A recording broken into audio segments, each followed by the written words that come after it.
সম্মানিত সকলকে আমার প্রণাম।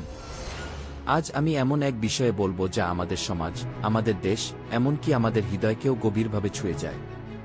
সেটা হলো ঐক্য।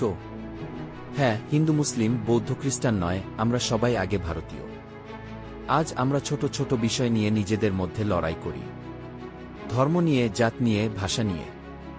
কিন্তু একবার ভাবুন তো, আমরা যদি নিজেদের মধ্যেই শত্রু হই, তাহলে বাইরের শত্রুর সঙ্গে কিভাবে লড়ব? লড়াই করতে হলে বর্ডারে যাই, যারা আমাদের দেশের শান্তি নষ্ট করতে চায় তাদের বিরুদ্ধে লড়ি। কিন্তু নিজেদের ভাইদের সঙ্গে কেন ঝগড়া?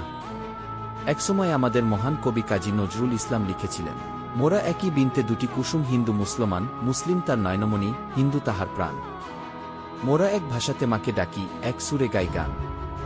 তাহলে আমাদের এইখানেই বোঝা উচিত যে এই কবিতা থেকে আমরা কোনো শিক্ষা পাইনি। এই লাইনগুলো শুধু কবিতা নয়, এক সত্যের দর্পণ। আমরা একই দেশের সন্তান।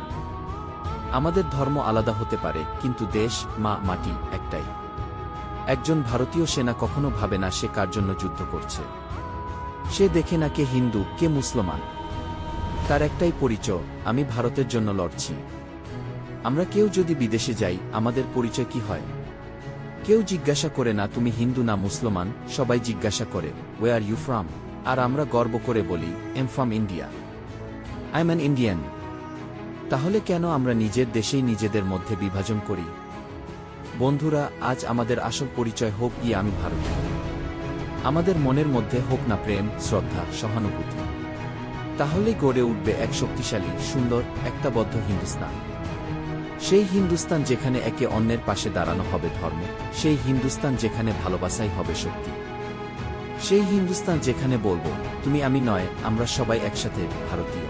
বন্ধুরা, আমাকে জানাবে তোমরা কি ধরনের বা কি শুনতে পছন্দ করো, স্টোরি বা স্পিচ এর মধ্যে।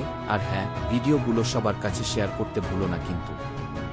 জয় হিন্দ, জয় ভারত।